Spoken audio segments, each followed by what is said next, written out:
India की defence strategy हमेशा से आत्मनिर्भरता पर जोर देती है। इसमें सही पार्टनर्स चुनना बहुत जरूरी है।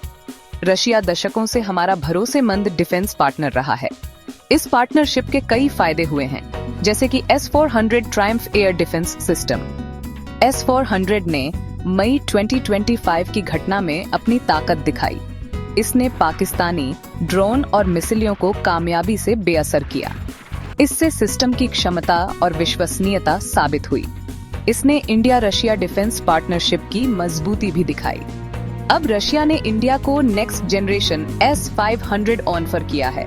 ये ऑफर सालों के कोलैबोरेशन से बने भरोसे को दिखाता है। यह इंडिया की बढ़ती सुरक्षा चिंताओं और अत्याधुनिक डिफेंस टेक्नोलॉजी की जरूरत को भी समझता है। S-500 का वादा बहुत बड़ा है। यह एयर डिफेंस टेक्नोलॉजी में एक बड़ी छलांग है। इंडिया को इस ऑफर पर ध्यान से विचार करना चाहिए। इसमें इंडिया की रक्षा क्षमताओं को नया रूप देने की क्षमता है। दुनिया का सुरक्षा माहौल तेजी से बदल रहा है। नए खतरे तेजी से बढ़ रहे हैं। हाइपरसोनिक मिसाइल और एडवांस्ड एयरक्राफ्ट पुराने एयर डिफेंस सिस्टम्स के लिए बड़ी चुनौती है। इंडिया को इन बढ़ते खतरों से निपटने के लिए अपनी क्षमता बढ़ानी होगी। S-500 को इन्हीं खतरों को ध्यान में रखकर बनाया गया है। इसकी रेंज 600 किलोमीटर तक है, जो S-400 से ज्यादा है। S-500 एक साथ कई टारगेट पर निशाना लगा सकता है। इसमें हाइपरसोनिक मिसाइल, स्टेल्थ एयरक्राफ्ट और लो ऑर्बिट सैटेलाइट भी शामिल हैं। इसका एडवांस्ड रडार सिस्टम बहुत दूर से ही टारगेट का पता लगा सकता है, जिससे पहले से चेतावनी मिल जाती है और रिएक्ट करने का समय मिलता है। यह सिस्टम एयर डिफेंस टेक्नोलॉजी में गेम चेंजर है। यह कई तरह के खतरों से पूरी सुरक्षा देता है। इंडिया के लिए जो लगातार बढ़ती सुरक्षा चुनौतियों का सामना कर रहा है, S-500 एक अच्छा उपाय है। इंडिया के पास कई लेयर वाला एयर डिफेंस नेटवर्क है।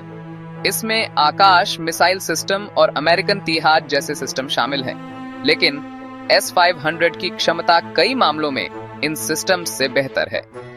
S-500 की रेंज तिहाद से ज्यादा है। यह ज्यादा दूरी तक कवर करने की क्षमता बड़े इलाकों और स्ट्रेटेजिक जगहों की सुरक्षा के लिए जरूरी है। हाइपरसोनिक खतरों से निपटने की इसकी क्षमता इसे खास बनाती है, जो इंडिया के मौजूदा एयर डिफेंस नेटवर्क में एक कमी को पूरा करती है। इसके अलावा इंडिया के पास पहले से मौजूद रशियन सिस्टम्स के साथ S-500 आसानी से काम कर सकता है, जिससे लॉजिस्टिक और ऑपरेशनल फायदे मिलते हैं। ट्रेनिंग, मेंटेनेंस और एक साथ काम करना आसान हो जाता है। इससे इंडिया के एयर डिफेंस की क्षमता और बढ़ जाती है। S-500 सिर्फ एक अपग्रेड नहीं है, यह एयर डिफेंस टेक्नोलॉजी में एक बड़ा बदलाव है। इसे हासिल करने से इंडिया की रक्षा क्षमता बहुत बढ़ जाएगी और यह अपने पड़ोसी देशों से आगे निकल जाएगा। S-500 की क्षमता तो जबरदस्त है, लेकिन इसे हासिल करने में कुछ चुनौतियां भी हैं। इसकी ऊंची कीमत एक बड़ा फैक्टर है। इंडिया को बजट पर इसके असर पर ध्यान से विचार करना होगा।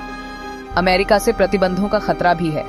इंडिया को इन मुश्किलों से सावधानी से निपटना होगा।